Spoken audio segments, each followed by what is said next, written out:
Mas interessante, aí você trouxe algo que me faz refletir o seguinte: se já existem essas práticas tão integradas ao cotidiano de certos orientais, seja na Índia, seja na China, né, enfim, e a gente está dizendo que de alguma maneira essa atenção plena, ela tem uma possibilidade de nos deixar mais coerentes, coesos, integrados, não, talvez até mais adaptados ao meio, compreender melhor a realidade de uma forma menos ligadas aos nossos machucados, né, às nossas cicatrizes. Hum, Não é estranho pensar que essas pessoas não são necessariamente mais coesas, mais integradas, mais curadas, né? Eu sei que esse termo não dá para usar, mas só para a gente simplificar. Como que você vê isso no fim das contas? Ah, tem uma música que fala mais ou menos assim: todo mundo é meio parecido quando sente dor. É isso que eu penso. A gente, no final das contas, quando a gente sente dor, a gente não é muito diferente um do outro. Então, o que eu percebo muito é que é nesses momentos que mindfulness nos ajuda tanto.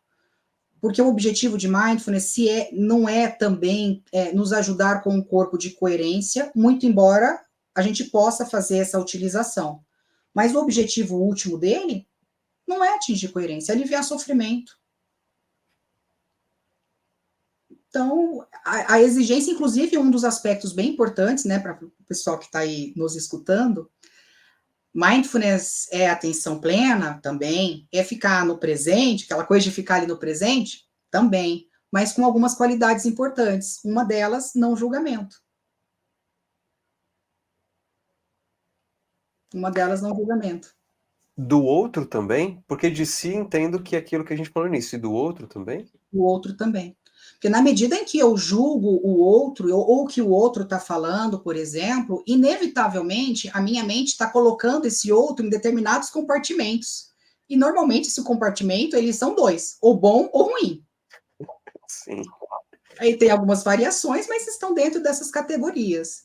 Né? E todas as vezes que eu faço isso, eu sou excludente. Né? E esse movimento de exclusão, ele reverbera em outras áreas da minha vida. Então, vai chegar um momento em que algo vem na minha vida me causando alguma dor ou desconforto, e eu vou, inevitavelmente, colocar na categoria: isso é ruim. E o que a gente faz quando algo é ruim?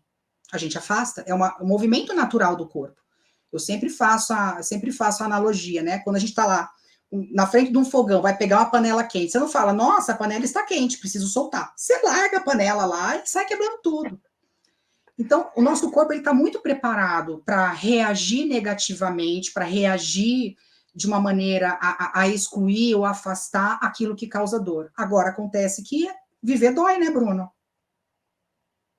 Viver dói. A dor é inevitável, é inerente à vida.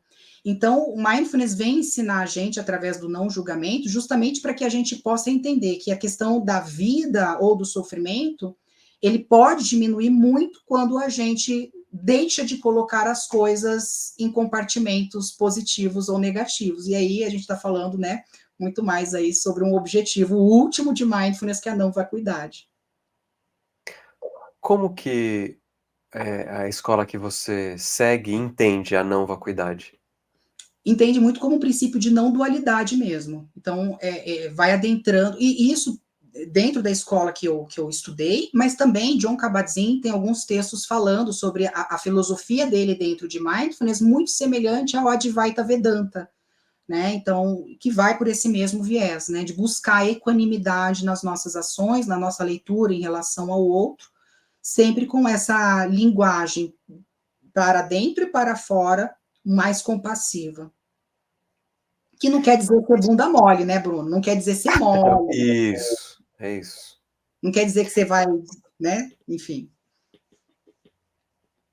Você tinha comentado, depois do mindfulness, essa atenção plena, duas etapas, né? A vacuidade, mas também tinha dito uma outra. Qual que é mesmo? Antes vem a compaixão, né? Então vem normalmente Hum, mindfulness, aí vem um treinamento mais profundo na compaixão, e aí depois a não vacuidade. Dá pra gente falar um pouquinho sobre essa compaixão? Tá? Vamos falar um pouquinho sobre compaixão. E até importante a gente falar sobre compaixão, porque quem nasceu e foi criado no Brasil não tem muita escolha, né? Nós somos educados dentro de uma tradição judaico-cristã e nós fomos, portanto, ensinados que a gente tem que sentir compaixão do mendigo que está na rua, né? Da pessoa que é mais pobre, muitas vezes está passando necessidade. E aí a mindfulness vai entender, a linhagem oriental, na verdade, vai entender compaixão como uma forma diferente, assim. Primeiro, porque não existe princípio de superior e inferior. Eu sinto compaixão justamente por compreender e vivenciar a mesma qualidade de vida que você. Então, fora rico, pobre, nós somos seres humanos. Né? Então, e é essa qualidade do ser humano que me permite sentir compaixão e me interessar, intencionar para que você melhore, para que você fique bem, para que você seja saudável, para que você tenha paz. E o primeiro passo da compaixão é a empatia. Só que olha só, Bruno, sabe o que acontece com muitos dos nossos colegas Hum, psicólogos? Estafa por empatia. hum. Porque no nosso lugar, Bruno, a gente não pode só sentir empatia, a gente tem que percorrer o percurso mesmo para poder sair da empatia e chegar na compaixão. Porque senão estafa mesmo. Estafa. Vários colegas entram inclusive o burnout está aí para gente, né? Psicólogos, médicos, né? O pessoal da área da saúde. E uma das vitaminas, digamos assim, para evitar o burnout, evitar o esgotamento, é justamente o treino de compaixão. Mas como que eu queria entender melhor o que é compaixão. A Nath Morgan, nossa queridíssima, tá até perguntando aqui, compaixão versus sentir pena, qual a diferença? Tem como a gente Boa! ainda estressar um pouco melhor o que é a compaixão? Isso, legal. Essa é a diferença, né? A tradição judaico-cristã entende a compaixão como se fosse pena. E as filosofias orientais vão entender de outro jeito. Então, a compaixão, ela é a intenção de que a outra pessoa fique bem, de que a outra pessoa melhore. E essa intenção, ela começa com a compaixão, mas ela precisa percorrer um processo realmente. Ou seja, o primeiro passo é sentir empatia. Lembrar, né, que a dor que o outro está sentindo também é passível de eu sentir essa dor, né? Porque nós dividimos aqui a mesma qualidade humana. E aí, justamente porque eu sei que dor é essa, eu consigo entregar para o outro algo que possa melhorar a condição dele.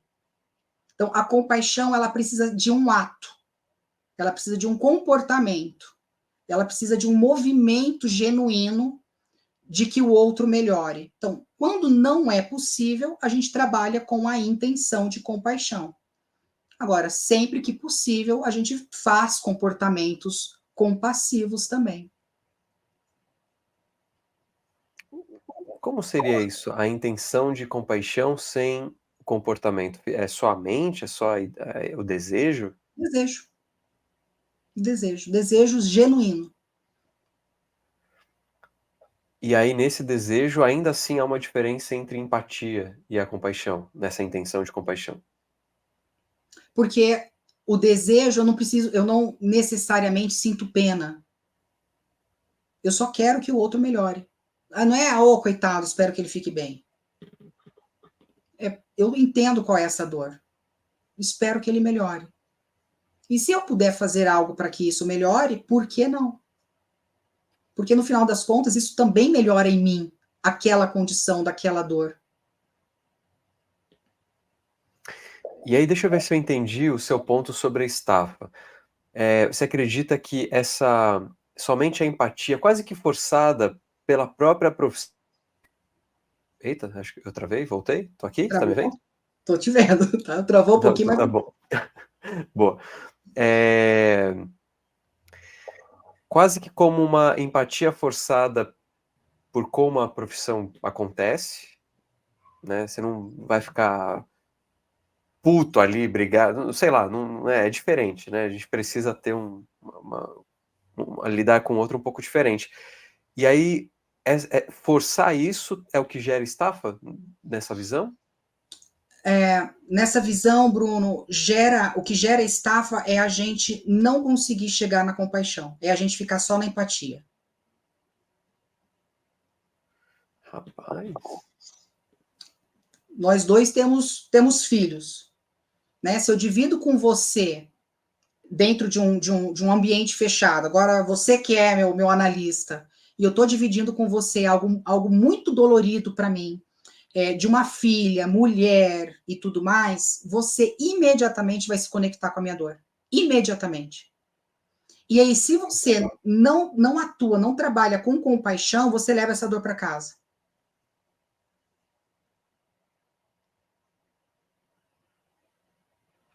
Uhum.